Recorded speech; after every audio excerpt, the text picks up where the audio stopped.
Стадион. Емисија за вашата вистина.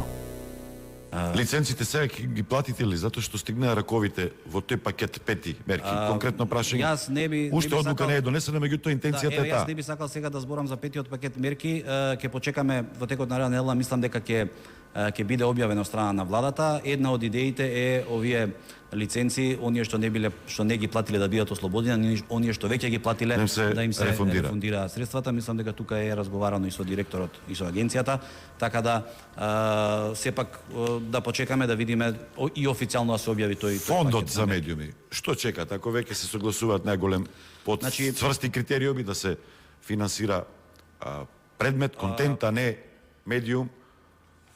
Значи вака, 2021 е година во која што ќе треба да имаме одредени интервенции во законот за аудиовизуелни медиумски услуги. Пред се ќе треба да се усогласиме и со директива на Европската унија, која што во својата основна суштина ја има развојот на технологијата, значи за оние технологии што велиме видео демант, видео шеринг платформ, значи ќе треба да се усогласуваме и тоа ќе биде уште една добра основа за да го отвориме законот и да поразговараме и со новинарските здруженија и за со подлабоки реформи, подлабоки работници, да видиме што можеме да направиме со сите овие членови што сега се спомнаа идеи. Значи вредно е за внимание и она што го говори Горан околу фондот за медиуми.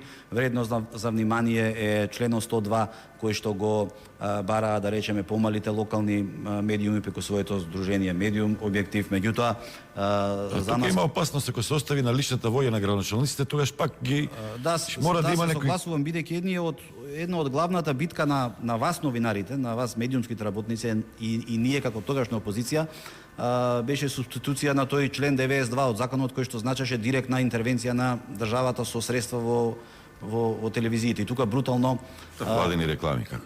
И тука брутално тоа се користеше за мешање во уредувачката политика.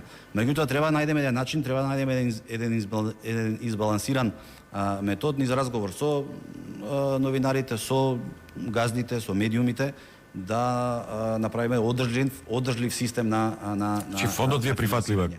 Јас во овој момент можам да кажам дека ќе разговараме, дека ќе ставиме на маса работите, не ги отфрламе анблок и треба да дојдеме до едно заедничко прифатливо решение.